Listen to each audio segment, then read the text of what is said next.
28장 전체를 통하여 부활이라는 제목으로 말씀을 전하고자 합니다. 주님, 이 말씀 하나님께서 대언하여 주옵시고 주여 우리에게 새 소망에 부활의 새 소망을 갖게 하여 주옵시며 또한 마리아를 본받아 우리도 주님을 사랑하는 저희들 되게 하여 주시옵소서. 예수님 이름으로 기도합니다. 아멘. 마태복음 27장 62절부터 28장 전체를 통해서 부활이라는 제목으로 말씀을 전하겠습니다. 자, 오늘 이 본문에는 특별히 돋보이는 한 사람이 보이는데 바로 마리아입니다. 막달라 마리아죠. 자, 이 막달라 마리아에 대해서는 지난번에 우리가 한번 들었습니다만은 다시 한 번 더 이야기를 하겠습니다.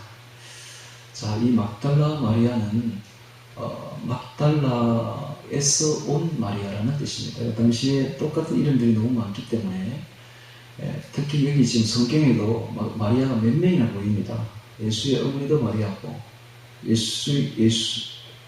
예수님의 작은 어머니 알페오 혹은 글로바라고 하는 사람의 아내도 예수님 아버지, 육신의 아버지가 요셉인데 그 요셉의 동생이 바로 글로바 혹은 알페오라고 말합니다. 그분의 아내도 작은 어머니죠. 작은 어머니, 예수님의 작은 어머니. 그분도 마리아예요. 마리아. 그분도 여기 와 있어요, 지금. 이렇게 마리아가 참 많습니다. 그러니까 이제 마리아를 구분하기 위해서 이 마리아는 특별히 막달라 지방에서 온 마리아다. 이렇게 구분하고 있죠. 그럼 이 막달라 마리아에 대해서는 성경은 어떻게 언급하고 있냐 하면 7 귀신이 들었다가 나간 여자라고 기록되어 있으며 또 그가 그의 재산으로 예수님의 일행을 12제자의 그 일행을 항상 수종 들고 도왔다라고 말하고 있습니다. 그러니까 이 막달라 마리아는 어느 정도 나이가 든 여자요 또 자기 재산이 어느 정도 있던 여자라는 것을 우리가 알 수가 있죠. 그런데 세간에서는 이 막달라 마리아에 대한 터무니없는 오해와 또 추측으로 막달라 마리아가 창녀다 혹은 막달라 마리아는 크라이스트 슈퍼스타하는 이런 연극에서는 아예 그냥 막달라 마리아를 예수님의 여인으로 묘사를 하기도 하고 그걸 하는데 전혀 아닙니다. 전혀 아니고 이렇게 이제 성경에서 보이는 이 막달라 마리아는 중요한 것은 7 귀신이 전에는 들어있었다는 사실입니다. 이것이 예수님에 의해서 쫓겨나고 나니까 세상이 됐다는 사실이죠. 여러분, 이 귀신들이 사람의 몸을 들어오기를 진짜 원해요. 왜냐하면 그들은 영이기 때문입니다. 영은 아무것도 할 수가 없어. 근데 일단 우리 몸에 딱 들어오면 뭐든지 할 수가 있거든요. 그러니까는 들어오기를 원해요. 요즘에 이 젊은이들이 집 하나 사는 것이 소원이죠. 그래서 영혼을 끌어서라도 돈을 투자해서 집을 하나 살려고 하는데 그 집 하나 사는 돈이 비싸기 때문에 그 감독들하고 보면 평생을 소진하더라고. 거의 평생을. 근데 하여튼 요즘 젊은이들은 집 하나 사는 게 자기 집을 사는 게 소원이죠. 마찬가지로 귀신들도 자기 집을 갖는 게 소원이라. 이게 사람 몸이 자기 집인데 그 집에 딱 들어가면 어떤 일이 벌어지는가? 마음껏 할 수 있어. 첫째, 마음껏 먹을 수 있어. 전에는 먹을 수 없었는데 마음껏 먹을 수 있어요. 그러니까 귀신 많이 먹는 사람을 보고는 먹는 귀신이 들어간다 이런 말도 하죠. 귀신들은 계속 먹으려고 하는 거야. 계속 먹으려고. 뿐만 아니라 이 귀신이 들어오면은 온갖 쾌락을 즐기려고 합니다. 온갖 쾌락을. 엄단 귀신이 들어오면 온갖 엄단한 짓을 하고 싶어 하는 거야. 왜냐하면 그게 사람이 하는 게 아니고 그 속에는 귀신이 막 즐기는 거야. 그래서 사람을 통해서. 그렇게 해서 온갖 나쁜 짓을 하고 온갖 술을 먹고 온갖 담배를 피우고 온갖 마약을 하고 해보고 싶은 거야. 그러니까 이 귀신이 딱 들어간 사람은 그렇게 온갖 나쁜 짓을 그게 이제 중독이네. 중독 뒤에는 귀신이 있습니다. 오늘날 젊은이들은 특히 이 게임 귀신이 들어간 거야. 게임 들어가가지고 온갖 게임을 즐기는 거야. 그 뒤에서 누가 조종하는 거야? 마귀가, 귀신이 조종하고 있다는 걸 알아야 됩니다. 그러니까 사람이 조용하지 못하고 들떠 있고 게임, 어떤 중독의 어떤 게임이라든지 담배라든지 술이라든지 이런 도박이라든지 이런데 중독이 되어 있다면 틀림없이 그 뒤에는 귀신이 역사하고 있는 겁니다. 사실은 다 누구나 역사해요. 들락날락합니다. 그러나 예수님을 만나고 주의 말씀에 침잠하게 되면 이 귀신들이 들어올 데가 없어. 그래서 마태복음에 이런 말이 있죠. 침노하는 자는 세례 요한부터 지금까지 천국은 침노를 당하니 침노하는 자는 빼앗느니라 라는 말이 있죠. 침노가 보면은 밀어내다라는 뜻이에요.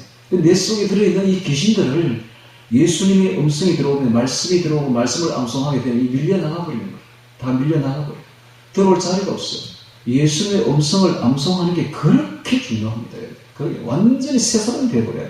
말씀을 암송하고 있으면 그 말씀의 깊이가 끝이 없고, 저는 지금 어제도 마태복음 거의 만송을 아침 새벽에 토요일에 쉬니까 제 즐거움은, 일주일에 즐거움은 토요일에 산에 가는 겁니다. 아침 일찍 산에 가죠. 가면 1장부터 착착 암송에 들어가죠. 1장, 2장, 3장, 이렇게 하면 어저께 다 하려고 했는데 24장, 23장까지 암송을 했어요. 이 암송을 하면서 제가 느끼는 것은, 이건 맨날 하는 암송이지만 느끼는 것은 하면 할수록 새롭다는 거예요. 주의 말씀의 특징이 하면 할수록 새로워져. 하면 할수록 새롭고, 하면 할수록 깊이가 끝이 없고, 하면 할수록 깨달음이 열리는데, 이게 바로 100배나 열려요. 이게 바로 100배입니다. 100배. 100배, 60배, 30배라는 말씀이 있죠. 말씀을 듣고 깨닫는 자니 그런 사람에게는 100배, 60배, 30배의 결실을 하느니라. 이 말이 무슨 말인지 몰랐더니 바로 이 말이더라고요. 하나님의 말씀을 암송하면 100배나 열린다고. 100배나. 적어도 30배나 열려. 그래서 하루에도 10대까지의 그 깨달음이 생겨서 그걸 막 적어옵니다. 와서 이렇게 컴퓨터에 점수하고 하는 게 나의 즐거움인데, 어제는 얼마나 많이 주시는지. 그래서 이 하나님 말씀 암송이 이렇게 중요합니다. 여러분, 이렇게 하나님 말씀을 암송하면 내 속에 있는 귀신이 들어있을 자리가 없어요. 다 밀려나가 버립니다. 그래서 중독에서, 이 죄의 중독에서 벗어나게 되죠. 새롭게 되는 것이죠. 그래서 귀신을 쫓아내는 방법은 다른 방법이 아니라 내가 주님을 사랑하면 되고, 그 주님을 사랑하는 방법이 오늘 우리가 어떻게 하는 겁니까? 말씀 암송입니다. 주님은 곧 말씀이에요. 말씀 속에서 역사합니다. 그러므로 말씀을 암송하라는 이유는 주님을 사랑하라는 겁니다. 주님을 정말 사랑하면 말씀을 암송하게 되어 있고, 말씀을 암송하는 사람은 무한 반복해서 매일 암송을 하지 않으면 견딜 수가 없습니다. 그것이 바로 주님을 사랑하는 방법이죠. 마찬가지로 이 7 귀신이던 이 막달라 마리아는 그 신령이 황폐하여졌고 정말 죽음보다 못한 그 저주의 삶을 살았던 것입니다. 오늘날 생각해 보세요. 7 귀신이 들어갔으니 어떻게 했습니까? 한 마리만 들어가도 그 온갖 저주스러운 삶을 살 수밖에 없고, 온갖 죄를 지을 수밖에 없고, 짓는 것이 뒤에서 귀신이 막 역사를 하니까 그걸 할 수밖에 없고, 그래서 정말 죄 속에서 정말 죽음보다 못한 저주의 삶 속에서 살았는데, 어느 날 그 캄캄한 어둠 속에 있던 마리아에게 예수님이 오셨고, 예수님이, 빛 대신 예수님이 자기 속에 있는 귀신들을 다 쫓아내고 예수님으로 채워주시니 새로운 삶이 된 거예요. 그래서 많은 은혜를 받은 사람이 더 주님을 사랑하게 되어 있듯이, 그렇죠? 죄가 클수록 더 주님을 사랑하게 되어서 저처럼 제가 왜 이렇게 주님을 못 견디게 사랑하느냐, 제가 큰 죄를 지었거든. 제가 얼마나 죄인 중에 죄인인지 모릅니다. 그런 저에게 오셔서 극적으로 저를 구원해 주셨기 막달라 마리아처럼 제가 그때부터 주님을 잊지를 못하는 거죠. 제가 늘 하는 말이 있습니다. 주님의 은혜 백골난망이로소이다. 근데 이제 그 말을 안 써야 되겠다고. 죽는 거 아니니까 우리는. 백골난망이 얼마나 좋은지 그냥 주님의 은혜를 잊고 싶지 않아가지고 백골난망이라는 말을 썼지만은 정말 잊을 수가 없는 거죠. 제 인생에서 최대 사건은 예수를 만난 사건입니다. 잊을 수가 없는 거죠. 그래서 요즘에 이제 눈물을 많이 안 흘리는데 불과 몇 년 전만 해도 제가 예수님의 은혜만 생각하면 이 눈물이 앞을 가리가 수채가 안 돼요. 수채가 안 돼가지고 이런 뭐 공식 석상에 서서도 막 눈물을 줄줄 흘리기도 하고 그래 했는데 그만큼 은혜가 저에게 큽니다. 예수님의 막달라 마리아의 그 심정을 제가 이해를 할 수 있어요. 그렇게 해서 이 막달라 마리아가 은혜를 받고 난 뒤에는 그의 삶 전체를 주님을 위해 바칩니다. 그가 모든 재산을 주님께 다 바치고 그 재산을 통해서 예수님의 12제자를 수종들고 그렇게 따라옵니다. 그런데 예수님이 십자가에 이제 못 박힐 때에도 이 막달라 마리아와 그 다음에 그의 작은 어머니 되는 알페오의 아내 혹은 글로바의 아내도 따라오죠. 그의 아들이 요셉과 야고보입니다. 야고보와 다데오라는 말이 있죠. 알페오의 아들 야고보와 다데오. 그 야고보가 말하자면 예수님의 사촌이야, 사촌. 그러니까 보면 이종사촌이었던 그 살로메가 자기 그 어머니의 동생 아닙니까? 어머니의 동생, 이모죠, 이모의 아들, 두 아들이었던 야고보와 요한이죠, 야고보 요한. 네. 이종사촌이야. 네. 여기 또 나오는 그 야고보도 다데오의 아들 야고보, 알페오의 아들 야고보 간 것도 사촌이야. 그러니까 어찌 보면 예수님의 사촌과 이종 사촌들이 중심이 되어 있는 것이 12제자라 해도 과언이 아닐 정도로 사실은 이 가족 관계가 제일 친밀하죠. 친밀하고 끝까지 가는 게 가족 관계죠. 그래 이런 이제 막달라 마리아가 이런 글로바의 아내 혹은 그 글로바의 아내 알페오의 아내라고도 하기도 하고 글로바의 아내라고도 하기도 합니다. 나중에 예수님 부활한 이후에 누가복음에 보면 여리고로 내려가는 두 제자가 예수님을 만나게 되죠.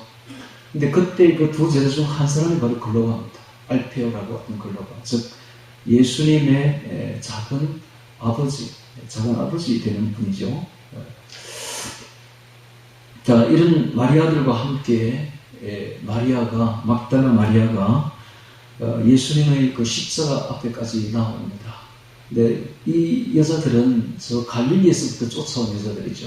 요한나, 수산나, 혹은 예수의 어머니 마리아, 막달라 마리아, 그 다음에 여기 글로바의 아내 마리아, 그 다음에 예수님의 어머니의 동생 살로메, 뭐 이런 사람들이 끝까지 변치 않는 믿음으로 예수님의 십자가 멀리까지 쫓아옵니다. 멀리서 지켜보고 있는 것이죠.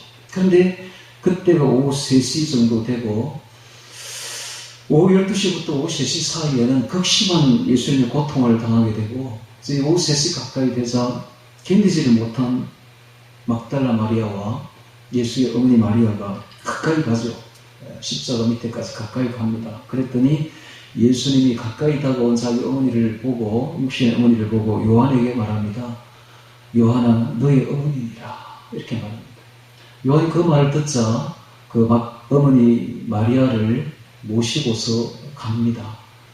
그때부터 자기 어머니가 되는 것이죠. 그래서 요한 그때부터 그 마리아를 극진히 어머니처럼 모시게 되고 나중에는 에베소 교회까지 갑니다. 에베소 담임이 바로 요한이었거든요. 그래서 지금도 마리아의 무덤이 에베소에 있습니다. 요한과 함께. 그런데 이제 그 마리아가 떠나고 난 뒤에도 떠나지 않은 사람이 있었는데 그 십자가 밑에 바로 막달라 마리아였습니다. 막달라 마리아는 마리아와 함께 어머니 마리아와 함께 정말 피눈물을 흘리면서 그 십자가를 쳐다보고 있었는데 도저히 떠날 수가 없는 거예요. 자, 그래서 오후 3시 예수님 운명을 하시고 곧이어서 아리마대 요셉이 옵니다. 부자 아리마대 요셉과 니고데모가 같이 오죠. 그래서 니고데모는 향품을 한 근이나 가지고 옵니다. 그리고 이제 예수님을 시신을 이제 끌어내려서 예수님 시체를 이제 장사를 해야 되는데 그때 시간이 오후 3시였습니다. 그리고 오후 6시 되면 오후 5시, 6시 되면 이미 안식일로 들어가 버려요. 즉 6월절로 들어가 버립니다. 그럼 그 전에 이 시체를 처리를 해야 돼요. 불과 3시간밖에 남지 않았어요. 당시 유대인 시신 장례법은 이 향품으로 시신을 깨끗하게 씻어서 그리고 세마포로 쌓은 것이 그들의 장례법이었는데 씻을 여유가 없는 거예요. 그래서 그냥 가루 향품만 이렇게 뿌리고는 바로 시신을 세마포에다 쌉니다. 싸서 곧바로 무덤 속에 판 요셉의 새 무덤에 안장을 하죠. 그리고는 큰 돌을 불러와서 그 무덤 문에 놓는데 그 순간까지 누가 옆에 있으냐? 바로 막달라 마리아와 바로 작은 어머니 되는 이 알페오의 아내 혹은 글로바의 아내 마리아, 이 마리아가 같이 두 사람 같이 있었던 거예요. 거기. 그리고 그 무덤에 안장되는 것까지 다 지켜보고 있었습니다. 그리고 요셉은 이제 떠났는데 마리아는 떠날 수가 없었어요. 그 무덤. 막달라 마리아는 얼마나 예수님께 큰 은혜를 받았는지 도저히 예수님 없이는 살 수가 없고 예수님이 없는 세상은 생각할 수도 없고 그래서 예수님이 죽었다는 사실을 믿을 수도 없고 그래서 거기에 그냥 앉아 있었던 겁니다. 밤이 깊어지자 이제 더 이상 앉아 있을 수가 없으니까 떠나기는 떠나는데 자기 집인 갈릴리 호수 디베라의 서쪽에 있는 막달라 지방으로 돌아가지 않습니다. 거기서 하루를 지내고 그 다음 날이 바로 토요일이죠. 토요일 안식일이자 6월절입니다. 그날 밤을 지나자마자 새벽에 오늘 같은 주일이죠. 주일 새벽 미명에 해가 뜨자마자 뜨기도 전에 어두컴컴할 때에 벌써 그 무덤으로 찾아옵니다. 막달라 마리아와 그리고 또 다른 마리아였던 바로 이 알페오의 아내 글로바의 아내가 찾아오죠. 두 사람 찾아옵니다. 물론 그들이 찾아올 때는 이제 미처 지난번에 시신을 제대로 안장을 못했죠. 제대로 장례를 못했기 때문에 손에는 향품을 들고 옵니다. 향품 들고 와서 시신을 씻어서 시장포에 넣으려고 하는데 그들의 걱정은 한 가지밖에 없었어요. 도대체 저기 큰 돌문이 돌이지 문을 막고 있는 저 돌을 누가 굴려낼까 이 걱정만 하고 오는 거예요. 그들이 다 무덤을 봤기 때문에 무덤이 어디 있는지는 잘 알죠. 그래서 무덤을 찾을 걱정은 하지 않고 돌문을 누가 걸릴까 하는 이 생각하고 향품을 들고 두 여자가 찾아오고 있었습니다. 근데 막상 와보니 무덤은 열려 있었죠. 자, 그것이 이제 요한복음에 나와 있습니다. 자, 먼저 그런 것을 가지고서 우리 62절부터 보면서 요한복음과 함께 대조해서 보면서 보도록 하겠습니다. 62절 봅니다. 그 이튿날은 예비일 다음 날이라. 예비일은 금요일이에요. 그다음 예비일 다음 날 되면 바로 그들의 가장 큰 명절이었던 6월절 안식일이죠. 6월절 안식일. 대제사장들과 바리새인들이 함께 빌라도에게 모욕하되 자, 이들이 지금 참 이상한 일을 하고 있습니다. 요한복음 18장 28절에는 이렇게 기록되어 있습니다. 저희가 예수를 가야바에게서 관정을 끌고 간 이 새벽이라 저희는 더럽힘을 받지 아니하고 6월절 잔치를 먹고자 하여 관정에 들어가지 아니하더라 라는 것을 있습니다. 그러니까는 목요일날 이들은 이 대제사장들과 바리새인 같은 이런 산헤드린 공회 의원들은 그 더럽힘을 이방인들 집에 가가지고 더럽힘을 받지 않으려고 아예 관정 안으로 들어가지도 않았어요. 그러면 가장 큰 명절이자 안식일인 이 토요일에 그들이 관정 안으로 들어간다는 건 말이 안 되는 이야기죠. 근데 들어갑니다. 왜 그렇습니까? 그들이 알 수 없는 두려움에 지금 휩싸여 있다는 것을 보여주고 있는 거예요. 너무 큰 두려움이. 예수님이 지금 죽었는데 죽으면 두려움이 없었어야 되는데 이상하게 죽고 난 뒤에 너무 큰 두려움이 그들을 휩싸고 있다는 것을 이 구절이 지금 보여주고 있는 거예요. 제자들은 내가 사흘 후에 살아나리라 하는 말을 잊어버렸습니다. 제자들은 까맣게 잊어버렸어요. 그런데 이 대적들은, 이 원수들은 그 말을 너무 두려워하고 그 말을 기억하고 있다는 사실입니다. 그들은 예수님이 살아날까봐 점점 걱정하고 있는 거예요. 오늘날과 똑같습니다. 오늘날 성도들은 예수님이 공중 재림하신다, 휴거된다는 말을 까맣게 잊어버렸어요.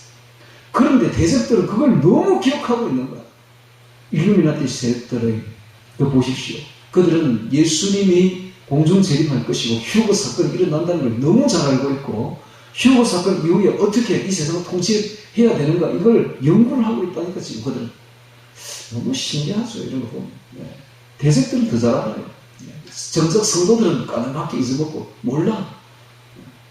귀신도 마찬가지. 예수님이 처음 왔을 때에 제자들은 몰라요. 사람들은 몰라 예수님이 누군지. 그런데 제 대적인 귀신들은 잘 아는 거예요. 하나님의 아들이에요. 때가 이르기 전에 우리를 괴롭게 하고 여기 오셨나이까. 우리와 당신이 무슨 상관이 있나요? 귀신들이 더 잘 알아요. 똑같아.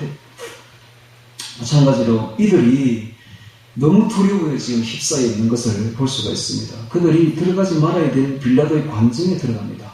사내들인 공회의원들이. 대제사장과 바리새인들이 함께 빌라도에게 모여 가로되 주여 저 유혹하던 자가 사라질 때에 말하되 내가 사흘 후에 다시 살아나리라 한 것을 우리가 기억하노니.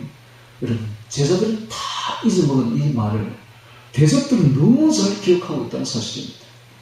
이것은 뭘 뜻합니까? 그들이 큰 두려움에, 예수님이 살아난다는 그 두려움에 휩싸여 있다는 걸 그들이 드러내고 있지 않습니까? 그러므로 본바에게 무덤을 사흘까지 굳게 지키게 하소서. 그의 제자들이 와서 시체를 도수질하여 가고 백성에게 말하되 그가 죽은 자 가운데서 살아났다 하면 후의 유혹이 이전보다 더 될까 하나이다 하니 빌라도가 가로되 너희에게 파수꾼이 있으니. 이 파수꾼은 로마 군사들입니다. 로마 군사인데 성전 수비대죠. 로마 군사들이 너희에게 있으니 가서 힘대로 붙게 하라 하고 허락해 줍니다. 로마 군사들 데려와도 좋다는 허락이죠. 그랬더니 저희가 그 로마 군사인 파수꾼과 함께 가서 돌을 임봉하고 무덤을 굳게 하니라. 임봉하고 이 말은 밧줄과 접착제로서 돌을 아예 딱 붙여버렸습니다. 그리고 무덤을 굳게 하니라. 굳게 지키고 있습니다. 이 로마 군사들이 그냥 아예 그냥 거기서 무덤을 아주 파수를 하고 있는 겁니다. 자, 28장으로 들어갑니다. 1절입니다. 안식일이 다하여가고, 안식일은 6월절인 바로 토요일입니다. 다하여가고 안식 후 첫날은 바로 오늘 같은 주일이죠. 안식 후 첫날이 되리는 미명에 해 뜨기 전입니다. 요즘에는 제가 산에 올라갈 때 어떻게 해가 늦게 뜨는지 6시 반이 돼도 아주 캄캄해요. 근데 뭐 더 늦으면 출근이 안 되니까 올라가야죠. 올라가면 아주 산이 그냥 캄캄해. 산에 차를 대고 내리면 아주 깜깜해요, 그냥. 그래도 이제 걸어가면 한 10분, 20분 이제 산을 올라가면 저 동쪽 하늘에서부터 그냥 미명이 그냥 탁 밝아오는데 너무 보기 좋습니다. 예. 마찬가지로 여기도 똑같이 미명에, 동쪽 하늘이 이제 캄캄하던 밤하늘이 저 동쪽에서부터 점점 붉은색으로 밝아오는 그 미명에 막달라 마리아와 다른 마리아가까지 이야기했죠. 글로바의 아내입니다. 글로바의 아내. 예수님의 작은 어머니 되는 사람이죠. 다른 마리아가 무덤을 보려고 왔더니 이 두 사람은 무덤을 이틀 전에 잘 보고 있었으니까 무덤이 어디 있는지는 너무나 잘 아는 사람들이죠. 근데 이 사람들의 걱정은 누가 돌을 굴러낼까? 이거만 걱정하고 있는 거예요. 손에는 향품을 들고 옵니다. 미처 장례를 제대로 치르지 못한 예수님 시신에 발라주려고 향품을 들고 있었습니다. 무덤에 왔더니 그 다음에 이제 큰 지진이 나면 여기부터는 한참 요한복음 20장을 보고 봐야 돼요. 이 사이에 뭔가 일이 많이 있었다는 거죠. 자, 요한복음 20장을 펴기 바랍니다. 요한복음 20장.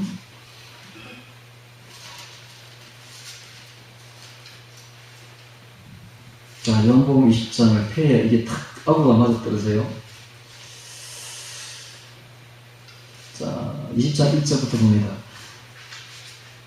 안식 후 첫날 이른 아침 아직 어두울 때에 막달라 마리아가 무덤에 와서 돌이 무덤에서 옮겨간 것을 봅니다. 자기들 그것만 걱정하고 왔는데 막상 와보니까 돌이 무덤에서 탁 옮겨지고 무덤은 열려있는 걸 봅니다. 그걸 보고 시몬 베드로와 예수의 사랑하시던 그 제자에게 달려갑니다. 예수의 사랑하시던 그 제자는 요한이죠. 시몬 베드로와 요한에게 달려가요. 그리고는 말하기를 사람이 주를 무덤에서 가져다가 어디 두었는지 우리가 알지 못하겠다 라고 말합니다. 그러니까 베드로와 그 다른 제자는 요한이죠. 베드로와 요한이 나가서 무덤으로 갈새 둘이 같이 다름질하는데 그 다른 제자 요한이 베드로보다 좀 젊죠. 그러니까 베드로보다 더 빨리 달려가서 먼저 무덤에 탁 이르릅니다. 그리고는 허리를 구부려요. 들어가지 않고 무덤 문에서 허리를 구부립니다. 얼마나 요한이 세심한 성격인지 알만하죠. 세마포 놓인 것을 보았으나 들어가지는 아니하더니 시몬 베드로도 뒤따라와서는 무덤에 훅 들어갑니다. 이거 성격이 탁 틀린 데서 보이죠. 요한은 아주 세심한 성격이고 베드로는 아주 좀 터프한 이런 성격이라는 걸 볼 수가 있어요. 쑥 들어갑니다. 보니까 세마포가 놓여있고 머리를 썼던 수건은 세마포와 함께 놓이지 않고 딴 곳에 개어있더라. 자, 그리스도의 부활이 아주 정돈된 빈 무덤임을 보여주고 있습니다. 그러니까 이게 개어있더라 이 말 속에서 우리가 알 수 있는 것은 예수님 시체를 누가 도둑질하는 게 절대로 아니에요. 여러분 집안에 도둑이 들어오면 얼마나 어수선합니까? 분위기 자체가. 그러나 여기는 그런 분위기가 아니에요. 아주 조용한 말끔하게 정돈된 그런 분위기를 딱 보여주고 있죠. 개어있더라. 그때야 무덤에 먼저 왔던 그 다른 제자도 들어가 보고 믿더라. 뭘 믿어? 부활사건. 부활하셨구나 하는 것을 믿더라. 저희는 성경에 그가 죽은 자 가운데서 다시 살아나야 하리라는 말씀을 아직 알지 못하더라. 부활에 대한 말을 기억도 못하고 있었어요. 이에 두 제자가 자기 집으로 돌아가니라. 이제 돌아가 버렸어. 그런데 마리아는 돌아갈 수가 없어요. 마리아는 너 왜 못 들어가는가? 무덤 밖에 서서 울고 있더니라고 되어 있죠. 마리아는 예수님을 향한 너무 큰 사랑 때문에 도저히 자기는 예수님 없이는 살 수가 없는 거예요. 자, 이 사랑은 이런 사랑, 예수님을 향한 이런 헌신과 이런 사랑과 이 애틋한 마음은 예수님에게는 천만, 천군, 천사가 찬양하는 것보다 훨씬 더 와닿습니다. 그래서 예수님을 진정으로 사랑하고 아끼는 그 마음이야말로 예수님에게서는 가장 큰 것이에요. 가장 큰 것. 여러분, 사람이 예수님을 사랑하는 것만큼 예수님에게 큰 게 없는 거예요. 오늘 우리도 마찬가지이지 않습니까? 저도 아침에 일어났는데 그 옛날에 제가 어령에서 사역하던 일이 생각이 나는 거예요. 근데 그때 사역할 때 그때 이제 유집사라는 사람이 있었는데 그 사람이 우리 부부를 너무 아낀 거예요. 너무 아끼고 그렇게 애틋하게 위해주던 그게 생각이 나는 거예요. 생각이 나면서 다른 건 다 모르겠고 잊혀지는데 그것만 생각나요. 그게 보석같이 와닿는 거예요. 여러분, 사랑하는 이를 위한 그 사랑의 순간은 영원합니다. 그 영원히 지워지지 않고 남아갑니다. 제가 지금 몇십 년이지만 지금요, 그 사람이 우리에게 향했던 그 애틋한 마음들이요, 잊혀지지 않고 남아있는 거예요. 남아있는 거예요. 마찬가지로 오늘 우리가 예수님을 향해서 애틋한 마음을 가지고 사랑하는 마음을 가지고 주님을 위해서 헌신하고 하는 그 모든 일들은 여러분 그 순간이지만 영원히 남습니다. 영원합니다. 할렐루야. 순간, 사랑하는 순간은 영원한 순간, 영원히 남는 순간들. 특별히 이 마리아가, 이 막달라 마리아가 주님을 향해서 잊지 못하고 눈물을 흘리고 어디 떠나가지 못하고 있는 이 순간에 이 마음은 예수님에게서는 가장 큰 것입니다. 가장 기쁜 것이요. 예수님은 가장 신금을 울리는, 가장 기쁘게 하는 것들입니다.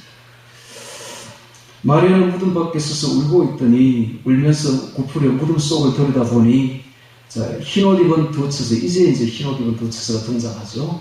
이 부분을 마태복음에서는 생략하고 있었던 거죠. 흰옷 입은 두 천사가 예수의 시체이었던 곳에 하나는 머리편에 하나는 발편에 앉아있더라.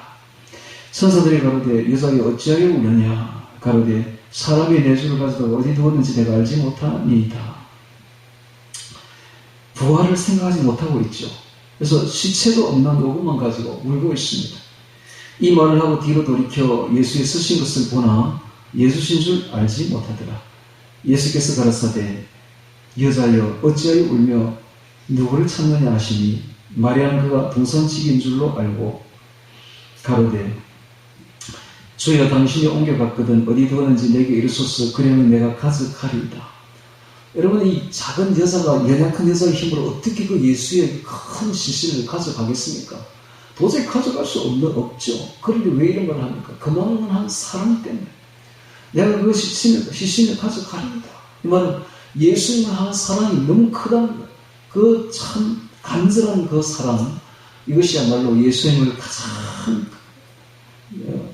마음을 움직이는 것이 아니고 또 무엇이겠습니까? 오늘날 우리가 예수님을 사랑하는 이런 마리아의 사랑을 가질 때에 천국에 가면 가장 큰 상급을 받습니다. 그런 사람들이. 가장 큰 선거를 받습니다. 그 어떤 헌신보다, 어떤 찬양보다, 어떤 공로보다 예수님을 향한 애틋한 그 마음이 예수님을 가장 기쁘게 한다는 사실을 깨닫기 바랍니다. 16절에 보면 예수께서 마리아야 하시거늘 마리아가 돌이켜 히브리 말로 랍보니여 하니 이는 선생님이여 이라. 예수께서 가라사 이르시되 나를 만지지 말라. 내가 아직 아버지께로 올라가지 못하였노라. 너는 네 형제들에게 가서 이르되 내가 내 아버지 곧 너희 아버지 내 하나님 곧 너희 하나님께로 올라간다 하라 하신대. 막달라 마리아가 가서 제자들에게 내가 주를 보았다 하고 또 주께서 자기에게 이렇게 말씀하셨다 이러니라. 자, 이 부분이 빠져 있어요. 자, 다시 마태복음으로 넘어오겠습니다. 28장 자, 2절 봅니다. 마리아가 무덤을 보려고 왔더니 큰 지진이 나며 주의 천사가 큰 지진이 나며 항상 하나님이 임재하실 때는 지진이 동반됩니다. 시내산에도 하나님이 시내산에 강림하실 때 온 산이 물 끓듯이 뛰놀았다라고 기록되어 있는 걸 보면 엄청난 지진이 그곳에도 있었다는 사실이죠. 항상 하나님이 이곳에 임재하면 지진이 나는 겁니다. 여기 지진이 난 것도 지금 하나님의 임재에 대한 지진입니다. 큰 지진이 나며 주의 천사가 하늘로서 내려와 돌을 굴려내고 그 위에 앉았는데 그 형상이 번개 같고 그 옷은 눈같이 희거늘. 자, 이 돌은 무덤 문은 누가 굴렸는지를 가르쳐주고 있습니다. 바로 천사들입니다. 천사들이 와서 돌을 굴려낸 것이죠. 주의 부활 앞에, 주의 임재 앞에 사람이 아무리 막아놓았던 그 돌문도 소용이 없는 것이죠. 그 형상이 번개 같고, 자, 번개 같고, 번개가 하늘에서 칠 때에 온 하늘이 밝아집니다. 그 옷은 눈같이 희거늘, 희다, 또 빛, 번개는 빛이지요. 빛과 희다라는 용어는 바로 천국 용어입니다. 천국에서 내려온 사람들이죠. 하늘나라 사람들임을 그대로 드러내고 있습니다. 그래서 우리 민족이 옛날부터 흰옷을 즐겨했던 거예요. 이 다 이유가 있습니다. 흰옷은 바로 천국 옷이에요. 즉 제사장들이다 이런 뜻입니다. 우리 한국 민족은 전 세계 제사장 민족이야. 그래서 흰옷을 즐겨 입는 이 흰옷은 바로 빛의 옷입니다. 빛의 옷. 희다, 빛 이런 천국 용어들이죠. 그 옷은 눈같이 희거늘 순결을 상징합니다. 희다는 것은 순결입니다. 순결. 거룩 순결. 이것이 바로 희다라는 것이 바로 상징하는 것이죠. 눈같이 희거늘 수직하던 자들이 수직은 그 지키던 로마 군사들을 말합니다. 수직하던 자들이 저를 무서워하여 떨며 죽은 사람과 같이 되었더라.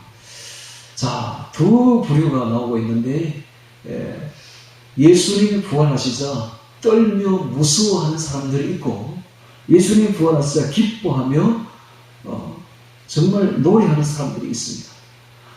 오늘 우리는 어떤 부류에 속하는지를 생각해 봐야 됩니다. 예수님이 재림할 것입니다. 곧 재림하게 되면 똑같은 일이 벌어집니다.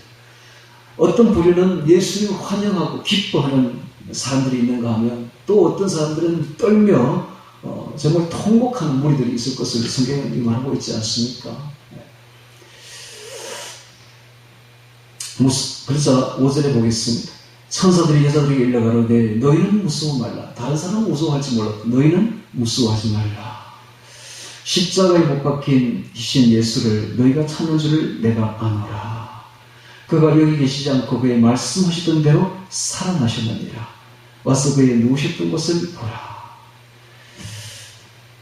자, 천사들이 말합니다. 그가 살아났다라고 말합니다. 살아나셨느니라. 그가 그의 말씀하시던 대로 살아나셨느니라. 자, 이로써 사망 권세를 정복한, 사망 권세를 이기신 예수님을 보여주고 있습니다. 모든 인류는 지금까지 사망 권세 아래에 눌려 있었습니다. 사망 권세를 극복할 수가 없었습니다. 그러나 오직 한 분 예수님께서 사망 권세를 이기고 살아나셨습니다. 오늘 우리도 예수님을 믿는 우리들도 주님과 똑같이 좀 있으면 사망 권세를 이기고 살아날 겁니다. 우리의 육체가 살아나는데 그때의 그 육체는 지금의 육체와는 완전히 다른 신령한 육체로 살아납니다. 이 신령한 육체는 병들지 아니하고 죽지 아니하고 늙지 아니하고 영원히 생명력으로 충만한, 그래서 완전히 새로운 강한 몸으로 다시 일어나는데, 이 육체는 생각만 하면 이 별에서 저 별까지 순간이동도 가능하고, 너무너무 멋진 육체로, 그게 굉장히 아름다워. 옛날의 모습은 남아있는데 완전히 새로운 멋진 육체로 거듭나게 됩니다. 젊고 멋지고 아름답고 그리고 강하고 죽지 않는 새로운 육체로 우리가 부활합니다. 사망 권세를 이기신 예수님이 그랬듯이 오늘 우리들도 주님과 같이 그렇게 될 것입니다. 그가 여기 계시지 않고 왜 말씀하시던 대로 살아나셨느니라. 와서 왜 누우셨던 곳을 보라. 주님께서 오셔서 왜 십자가에 못 박히고 왜 부활하셨는지를 보여줍니다. 주님께서 오셔서 십자가에 못 박히신 것은 순전히 우리를 위해서, 주님이 이 땅에 오신 것도 우리를 위해서, 주님이 부활하신 것도 우리를 위해서 부활하신 것입니다. 순전히 우리를 위해서, 우리를 다시 살리려고, 우리를 부활시키려고 주님께서 그렇게 하신 것입니다. 7절에 보겠습니다. 또 빨리 가서 그의 제자들에게 이르되 그가 죽은 자 가운데서 살아나셨고 너희보다 먼저 갈릴리로 가시나니 거기서 너희가 배우리라 하라. 보라, 내가 너희에게 일렀느니라 하고 천사들이 말합니다. 하거늘 그 천사들이 무서움과 큰 기쁨으로 무덤을 빨리 떠나 제자들에게 알게 하려고 다름질할세. 무섭기도 하고 천사들을 보니까, 그러나 너무 기뻐, 큰 기쁨으로. 그래서 무덤을 빨리 떠나서 제자들에게 알게 하려고 아주 달려갑니다. 다름질할세. 이게 뭡니까? 바로 부활을 목도한 자들의 모습입니다. 주의 부활을 목도한 자들은 그 부활을 알리기 위해서 빨리 달려가는데, 이게 바로 전도자들입니다. 이 전도자들은 급박합니다. 주님의 부활하는 그 사실을 알리기 위해서 급박하게 달려가는 거죠. 전도자들의 모습을 바로 그대로 그려놓고 있습니다. 급박하게 달려갑니다. 어제 저도 이제 그 무지개 아파트 300세대를 전도를 했는데, 진짜 이 급박한 마음으로 했습니다. 급박한 마음으로. 토요일마다 저는 매일 전도하기로 이렇게 결정을 하고, 산에 갔다 내려오면 이렇게 준비를 해서 가서 이제 이 아파트, 저 아파트 이제 뿌리고, 또 하여튼 제 평생 이제 남은 세월 토요일만 되면 산에 가서 오전에는 기도하고 주님과 동행하고 오후에는 전도하는 게 제 이제 목표가 되었어요. 그래서 누가 여기 와서 그 전도를 받고 여기 교회를 오라는 그런 건 아닙니다. 와면 좋고 안 와도 괜찮고 꼭 우리 교인이 되려는 그런 거 아니에요. 그런 마음은 전혀 없고, 한 명이라도 그냥 주의 말씀을 전하고 그들이 회개하여 구원 얻으라고 하는 것이죠. 그 마음 밖에 없는 게, 왜 제가 그렇게 되었습니까? 제가 구원받았습니까? 구원받은 사람은 그 구원을 전하고 싶어 하는 것이죠. 이 여자들도 지금 주의 부활을 보았기 때문에 그 부활을 그냥 전하고 싶습니다. 그래서 그들이 다름질하고 있습니다. 다름질할 수에. 자, 9절에 예수께서 저희를 만나 가라사대 평안하노 하시던날 평안하뇨 카이레테. 자, 이 평안은 절대 평안입니다. 예수님이 주신 이 평안은 절대적인 평안입니다. 어떤 세상에 어떤 혼란이나 세상에 어떤 것에 흔들리지 않는 평안입니다. 어떤 세상에 그것이 설사 죽음이 다가온다 할지라도 흔들리지 않는 평안이 주님이 주신 절대 평안입니다. 이 평안 카이레테 그 속에는 또 기쁨도 들어있습니다. 그러니까 주님이 주신 이 평안 속에는 샘솟는 기쁨과 영원한 평안이라는 뜻입니다. 영원한 평안. 오늘 우리가 비록 세상에서 여러 가지 어려움도 당하고 환난도 당하지만은 주님이 주시는 이 평안을 얻은 사람은 세상이 흔들지를 못합니다. 이 평안을. 그리고 이 샘솟는 기쁨은 세상이 억제할 수가 없어요. 오늘 우리에게는 샘솟는 기쁨과 영원한 흔들리지 않는 평안이 주님께서 주시는 선물인 것입니다. 할렐루야. 그렇습니다. 오늘 우리가 주님 안에 있으면 주님이 주시는 그 샘솟는 기쁨, 그리고 흔들리지 않는 평안을 가지게 되는 것이죠. 예수님께서 요한복음 14장 17절에 이런 말을 하시죠. 평안을 너에게 끼치노니 곧 나의 평안을 너에게 주노라. 내가 너에게 주는 것은 세상이 주는 것 같지 아니하니라. 너희는 마음의 근심도 말고 두려워하지 마라. 세상이 주는 평안은 일시적인 평안입니다. 그래서 조건적인 평안이죠. 예를 들면 돈이 많이 있으면 평안하고 돈이 없으면 또 흔들리고 하는 이런 평안들인데 그런 거하고 틀리다는 거예요. 세상이 주는 그 일시적인 평안이 아니라 이건 절대 평안, 영원한 평안을 내가 너에게 주노라. 또 내가 주는 이 기쁨은 흔들리지 않는 기쁨, 샘솟는 기쁨, 영원히 샘솟는 기쁨을 너에게 주노라 라고 말씀하고 있습니다. 그렇습니다. 오늘 우리가 만난 이 평안은 절대적인 평안이요. 오늘 우리가 받는 이 기쁨은 세상이 주는 것하고 틀린 기쁨입니다. 세상이 그 어떤 것이 이런 기쁨을 우리에게 줄 수가 있겠습니까? 저에게 있어서 가장 큰 기쁨은 그저 매일 아침 주님을 만나서 주의 말씀 속에서 얻는 기쁨, 그 영적인 기쁨이죠. 영적인, 내 영혼이 살아난 기쁨입니다. 내 영혼이 살아난 기쁨. 여러분, 우리가 알아야 될 것은 하나님의 말씀 외에는 우리 영을 살릴 말은 없습니다. 그 어떤 세상의 말도 영은 살리지를 못합니다. 그러나 오직 하나님의 말씀은 우리의 영을 살립니다. 영을 살립니다. 제가 만약에 하나님의 말씀을 이렇게 강론하지 않는다면 누가 여기 와서 이 말씀을 듣고 있겠습니까? 매주 누가 뭐 하려고 여기 와서 앉아 있겠습니까? 한두 번 들으면 끝이지. 저 사람 막 입만 열면 저 말은 다 알겠네. 뭐 하려고 여기 오겠습니까? 왜 여기 오는 이유는 끝없이 오면 올수록 더 기쁜 이유는 하나님의 말씀이기 때문에 그렇습니다. 하나님의 말씀 우리의 영혼을 살립니다. 우리의 영혼까지 타치한 것은 하나님의 말씀밖에 없습니다. 세상의 그 어떤 말도 우리 영혼을 살리지는 못합니다. 하나님의 말씀은 우리의 영을 살립니다. 그렇게 해서 우리의 영을 살리는 것은 하나님의 말씀이기 때문에 그 말씀을 먹고 그 말씀을 암송하면 이 기쁨이 샘솟는데 영이 살아나기 때문에 그 기쁨은 세상이 주는 기쁨하고 틀리다 이 말이에요. 세상에 그 어떤 기쁨이 영혼을 살리는 기쁨만 하는 기쁨이 있겠습니까? 우리나라 말이 그래서 참 내가 소중한 것이 신난다는 말이죠. 신나 기쁘다는 말이죠. 그런데 신은 바로 성령이에요. 성령. 하나님의 신. 그 신이 성령이 내게 임하니까 내가 너무 기쁘다 이 말이 신난다는 말이에요. 신난다. 오늘 우리가 말씀을 읽으면 진리의 영이신 성령께서 우리에게 임하시고 성령께서 우리를 깨닫게 하시면 정말 신납니다. 정말 신나. 우리의 영혼이 살아나니까 그 많은 기쁨은 세상에 줄 수 없는 기쁨이죠. 자, 다시 성경으로 넘어와서 평안하며 카이레테 하시거늘 이 평안 속에는 기쁨과 절대 평안이 들어있다는 사실을 평안하며 하시거늘 이스라엘이 나가 그 발을 붙잡고 경배하니 이에 예수께서 가라사대 무서워 말라. 자, 예수님이 하시는 말씀은 평안하며 무서워 말라. 주님은 항상 이렇게 우리에게 따뜻한 사랑으로 다가오십니다. 하나님이 하시는 말씀을 깊이 한번 들어보십시오. 주님은 심지어 가룟 유다에게도 이렇게 찌르는 말을 하지 않습니다. 친구요, 네가 무엇을 하려고 왔는지 행하라. 친구요. 오늘 우리 이걸 배워야 돼요. 네, 배워야 돼요. 우리도 절대로 다른 사람에게 찌르는 말을 하면 안 돼요. 찌르는 말, 쿡쿡 찌르는, 가시처럼 찌르는 이런 말을 하면 안 되고 마음에 상처 주는 말을 해서는 안 돼요. 주님처럼 언제나 편하게 부드럽게 감싸주는 사랑의 말을 해야 됩니다. 평안하며 무서워 말라. 가서 내 형제들에게 갈릴리로 가라 하라. 거기서 나를 보리라 하시니라. 왜 갈릴리로 가라고 했을까요? 이 갈릴리야말로 예수님이 3년 공생애를 했던 본거지입니다. 그렇죠?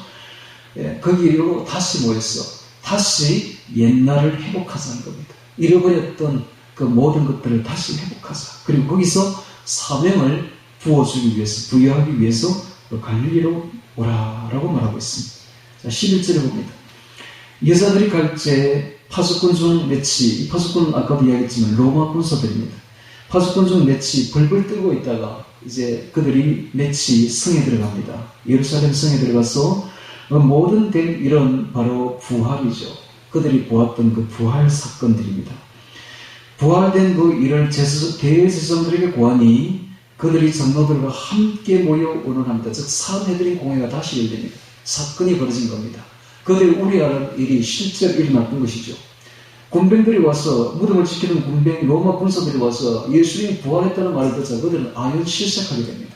그리고 이 일을 대책 논의를 하기 위해서 다시 산헤드림 홍해를 모으는 것을 볼 수가 있습니다. 그리고는 어느 끝에 결론을 내리기를 이렇게 됩니다. 군병들에게 돈을 많이 주며 가로되 매수죠, 매수. 뇌물을 주는 것이죠. 매수하는 겁니다. 자, 이 자체가 그들이 얼마나 위선되었다는 것을 위선자들임을 보여주고 있습니다. 그들은 바로 위선자들입니다. 그래서 예수님은 바리새인과 사두개인의 누룩을 주의하라 했죠. 바리새인의 누룩은 뭡니까? 위선이에요. 위선. 언제나 주님께 보이려 하지 아니하고 사람에게 보이려고 합니다. 자기의 모든 행위를 그저 사람들에게 그냥 보이려고 하는 것, 이게 바로 바리새인들이죠. 그 다음에 사두개인의 누룩은 뭡니까? 사두개인들은 세속입니다. 세속. 그래서 교회가 세속하게 가는 것이죠. 자, 오늘날 우리나라의 그 현재 교회의 모습은 이 바리새인의 위선과 그리고 사두개인의 세속으로 그냥 꽉 차 있는 겁니다. 예수님이 이걸 주의하라고 했잖아요. 근데 이들이 보십시오. 그들이 지금 하는 거 보십시오. 바로 돈을 주는 게 세속이죠. 또 돈을 주는 게 바로 위선 아닙니까? 돈을 주며 가로되 전혀 존경이는 냄새가 나지 않습니다. 그렇죠? 예수님의 사람들이라는 냄새가 전혀 나지 않습니다. 하나님의 사람들이 아니죠. 가로되 너희는 말하기를 그의 제자들이 밤에 와서 우리가 잘 때 이거를 도적질하여 갔다 하라. 만일 이 말이 천국에 들리면 우리가 권하여 너희를 거신되지 않게 하리라. 여러분 이 말을 제대로 이해하려면 당시의 풍습을 알아야 돼요. 당시에 파수꾼들이 파수를 하다가 잠을 잤다면 바로 죽습니다. 사형이라. 그 말이 딱 들린다 하면 총독이 바로 죽여버립니다. 그게 사형받을 일이라 이거는. 그런데 이걸 자기 입으로 말하라고 합니다. 내가 우리가 잘 때 파수하다가 우리가 잤다. 이 말은 바로 죽을 일이죠. 이 말을 자기들이 하라는 말은 그리고 총독에게 들리면 우리가 총독을 권하여 너희로 근신되지 않게 할 이 말은 죽음에서 면하게 해주겠다. 이런 뜻이죠. 15절에 보니까 군병들이 돈을 받고 가르친 대로 하였으니 이 말이 오늘까지 유대인 가운데 두루 퍼지니라. 자, 이 말 자체가 예수님의 부활을 그냥 극적으로 그냥 확정지어주는 말입니다. 그렇지 않습니까? 군병들이 이런 말을 할 이유가 뭐 있습니까? 자기들이 그 말을 바로 자기들이 죽는 건데 자기들이 스스로 잤다 해도 파수하다가 이런 말 절대로 하지는 않죠. 그런데 이 말을 하는 것 자체가 예수님의 부활을 확정지어주는 사건인 것입니다. 자, 16절에 보겠습니다. 11제자가 예수님의 12제자 중에 하나는 가롯 유다였고 그 가롯 유다의 자리를 오늘 우리가 들어오라고 비워놓은 거예요. 오늘 우리가 바로 주의 제자가 되는 겁니다. 그래서 어떻게 주의 제자가 됩니까? 말씀 암송입니다. 말씀 암송. 제가 이야기를 들었는데 오늘날 한국 교회에서 말씀을 이렇게 읽는 사람 보기가 어렵답니다. 기도하는 사람 보기도 어렵고 말씀을 읽지도 않는데 혼자서 이렇게 말씀을 딱딱 10장 하루에 10장씩 이렇게 읽어나가는 사람이 없대요. 기도를 하루에 2시간씩 이렇게 하는 사람도 별로 없대요. 그래서 그러니까 오늘날 예수님의 제자가 되는 방법이 딱 하나 있죠. 말씀을 암송하세요. 하루에 10장, 저처럼 하루에 10장씩만 암송하시라. 매일 반복하면서. 근데 이게 안 되면은 제가 이야기했죠. 산상수훈이라도 꼭 암송하셔야 된다. 매일 암송을 하시기 바랍니다. 그러면 예수님의 제자가 됩니다. 예수님의 제자가 되었다는 것은 내가 하는 말이 아니라 실제 한번 해보면 압니다. 실제 해보면. 마태복음 1장부터 착착 암송을 해보면 어느 날 느낄 겁니다. 아, 나도 12제자 중에 들어가 있구나 하는 느끼게 될 겁니다.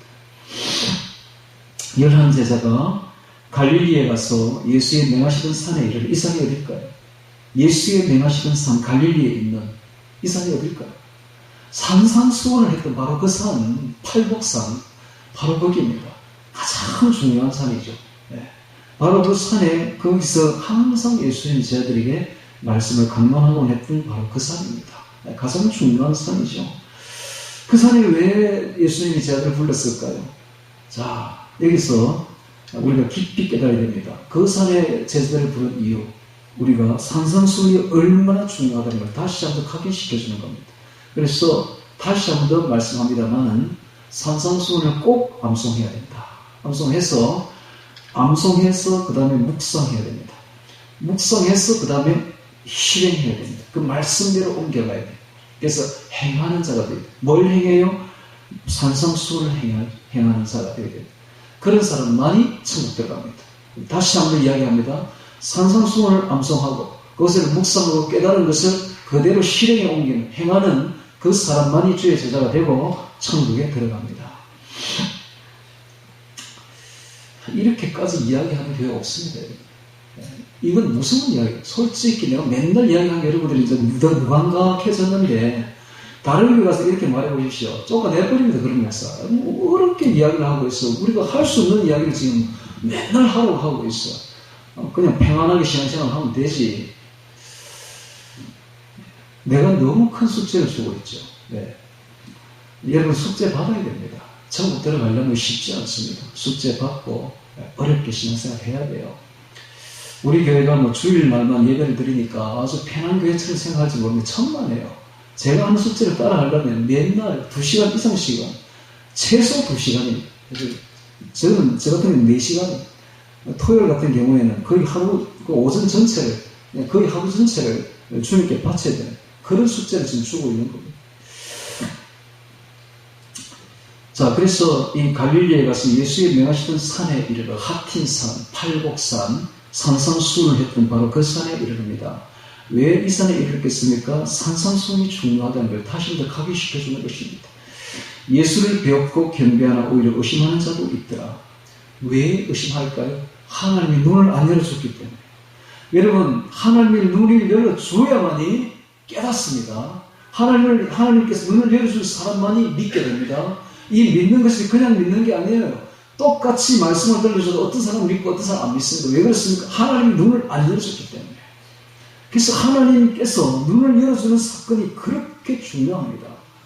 제가 예수님을 믿게 되었을 때에 저는 너무너무 기쁘고 기적적이고 너무 좋았어. 제 친구들을 불렀어요. 불러가지고 제가 이야기를 다 했어요.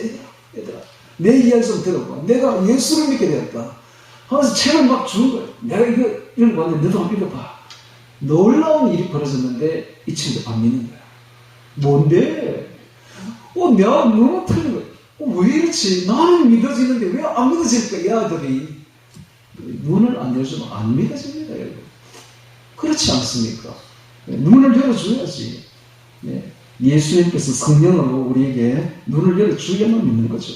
경배하는 오히려 의심하는 자도 있습니다. 지금도 그렇습니다. 지금도 하나님께서 영안을 열어주시고 영적인 눈을 열어주시고 영적인 귀를 열어주셔야만이 들리고 무슨 말인지 들리고 보여지는 것이지 열리지 않은 사람은 보이지 않습니다. 18절에 예수께서 나와 일러가라사대 하늘과 땅의 모든 권세를 내게 주셨으니. 자, 그래서 예수님이 모든 권세를 다 가지고 있습니다. 하나님이 이 권세를 예수님께 다 주셨어요. 문제는 이 권세를 오늘 우리에게 준다는 사실입니다. 이 권세를 오늘 우리에게 준다는 사실을 알아야 됩니다. 이 권세는 무슨 권세입니까? 귀신을 쫓아내는 권세입니다. 이 권세는 바로 하나님의 권세로서 이 권세는 귀신과 상대하는 권세입니다. 오늘 우리가 하나님의 말씀을 선포할 때에 귀신이 다 쫓겨나가고 하나님이 그 안에 강림하게 되는 것입니다. 하늘과 땅의 모든 권세를 내게 주셨으니. 그래서 앞으로 심판도 예수님이 하십니다. 이렇게 최후 심판자도 백보자 심판주도 예수님이십니다. 왜? 예수님이 하늘과 땅의 모든 권세를 다 가지고 있어요. 그래서 하늘과 땅의 모든 권세를 다 가진 왕이, 진정한 왕이 바로 예수님임을 보여주고 있습니다. 하늘과 땅의 모든 권세를 내게 주시니 그러므로 오늘 우리들도 왕이 됩니다. 예수님을 따르는 우리들도 작은 왕이 되어 우리가 바로 왕족임을 알아야 됩니다. 우리가 바로 왕족들입니다. 하늘과 땅의 모든 권세를 내게 주셨으니 그러므로 너희는 가서. 자, 첫 번째 가야 돼요. 전도는 가서 하는 거죠. 발로 하는 거예요. 발로. 말로 하는 게 아니에요. 전도는 말로 하는 게 절대로 아닙니다. 그냥 가기만 하면 됩니다. 가서 두 번째, 모든 족속으로 제자를 삼아. 모든 족속으로 주의 제자를 삼아야 됩니다. 그래서 세상 모든 족속들을 다 주의 제자로 삼아야 됩니다. 세 번째는 아버지와 아들과 성령의 이름으로 세례를 주고, 세례를 주는 것입니다. 세례를 주는 것은 두 가지의 의미가 있습니다. 첫 번째는 죄사함의 징표입니다. 죄사함. 그래서 세례를 받는다는 것은 물에 들어갔다가 나오는 것인데 침례죠. 실제는 침례입니다. 침례. 물에 쑥 들어갔다 나오는데 물은 죽음을 의미합니다. 그래서 물에 들어갔다 나왔다는 것은 옛사람이 죽었고 나오는 것은 이제 새 사람으로 산다 이런 뜻입니다. 옛 죄인은 죽었고 이제 완전히 새로운 사람으로 살아난다. 이게 바로 세례의 뜻입니다.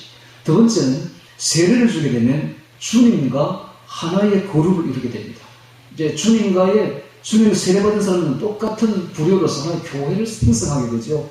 교회는 바로 불러낸 사람들의 모임입니다. 세상에서 빠져나옵니다. 빠져나와서 완전히 새로운 모임을 가지게 되는데 이 모임이 바로 교회라. 그래서 세례를 받게 되면 교회의 일원이 됩니다. 주님과의 한 부류를 이제 이루게 되는 것이죠. 이게 바로 세례입니다. 세례를 주고 그 다음에 더 중요한 게 네 번째, 내가 너에게 분부한 모든 것을 가르쳐 지키게 하라. 이게 네 번째가 진짜 중요한데요. 주님께서 제자들에게 분부한 모든 것이 바로 마태복음 전체입니다. 마태복음 전체를, 즉 복음서 전체를 가르쳐서 지키게 하라. 가르치지만 말고 지키게 하라.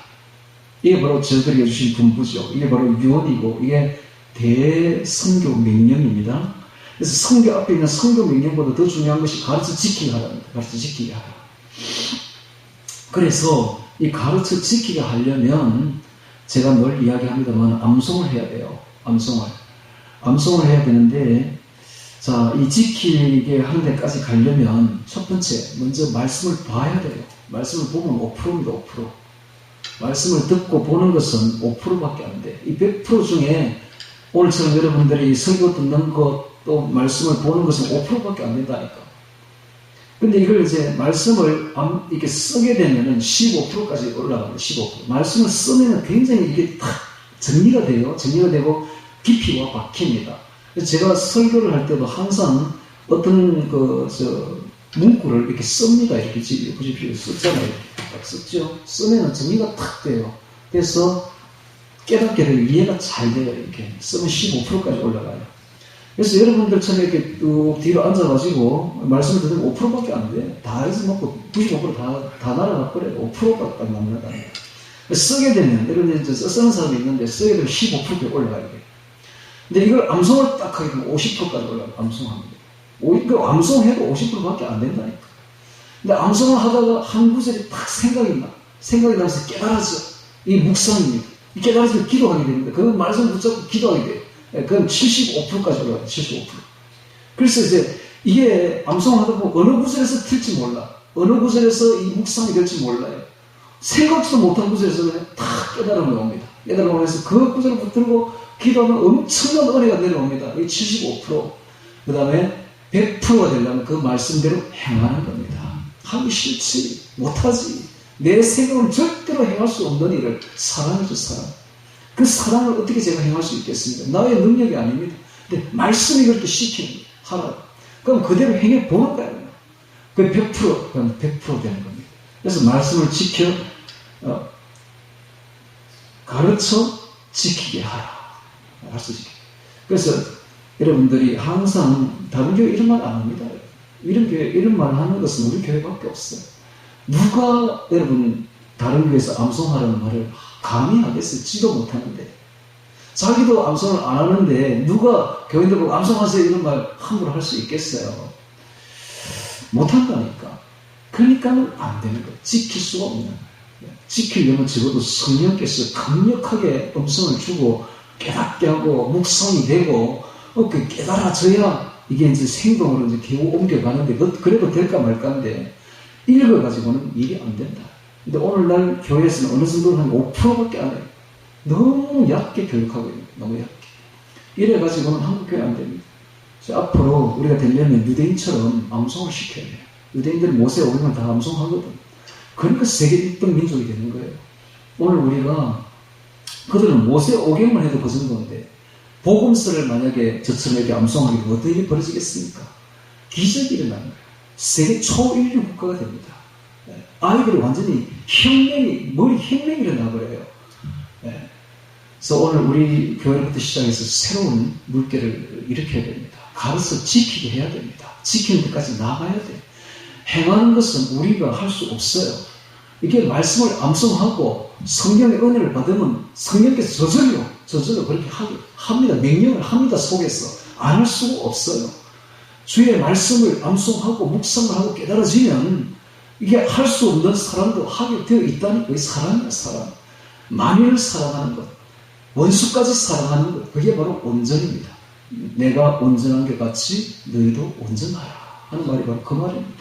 원수까지 사랑하는 그 사랑까지 나아가는 것은 오직 말씀의 힘입니다.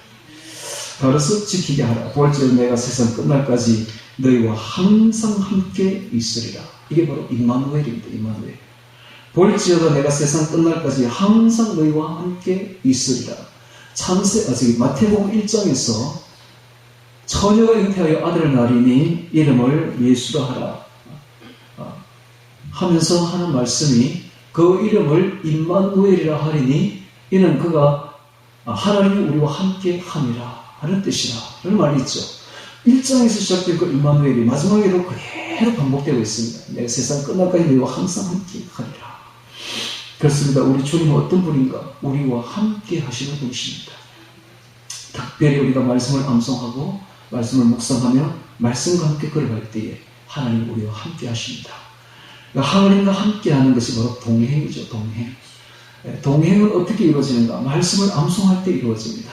말씀을 암송할 때 주님이 성령께서 우리와 함께 하시고 동행하시면 그 기쁨은 이루 말할 수가 없는 거예요. 그것은 세상이 주는 기쁨과는 틀립니다. 말할 수 없는 샘솟는 기쁨이 우리 안에서 일어나는데 세상이 그 어떤 것이 그런 기쁨과 비교할 수가 있겠습니까? 저는 세상이 그 어떤 것도 제가 만나는 우리 주님과 암송할 때에 들려주시는 그 음성과 동행의 그 기쁨에는 비교할 수가 없어요. 비교가 안 되는 거예요. 비교가. 하늘의 기쁨, 성령이 주시는 하늘나라의 기쁨, 그것은 세상이 주는 것과는 비교할 수가 없습니다. 자, 오늘 마태복음 28장을 통해서 부활을 제목으로 말씀을 보았습니다. 자, 우리에게 남아있는 소망은 바로 부활입니다. 사망 권세를 이기신 우리 주님께서 부활하신 것은 오직 우리를 부활시키기 위함입니다.